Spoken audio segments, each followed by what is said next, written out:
एक नलायकों का टोला है जो पाकिस्तान के ऊपर मुसल्लत हो गया है, किया गया है। ना लोगों ने इनको वोट डाले हैं, ना लोगों की इनके साथ दुआएं हैं।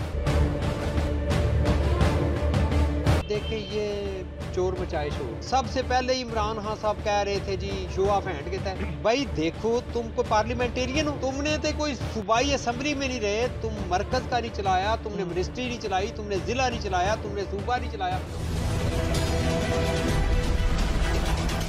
हल्का PP 32 के जीरक सियासतदान व साबिक सूबाई वजीर मियां तारिक महमूद की आवाज न्यूज के प्रोग्राम मुलाकात में बिलाल शेर चौधरी के साथ सियासत की लम्हा बलम्हा बदलती सूरत हाल पर खुसूसी गुफ्तगू। प्रोग्राम मुलाकात आवाज न्यूज.pk के YouTube चैनल और फेसबुक पेज पर 9 मार्च बरोज मंगल दिन 4 बजे नशर किया जाएगा। देखना न भूलिएगा प्रोग्राम मुलाकात, सिर्फ और सिर्फ आवाज न्यूज.pk पर।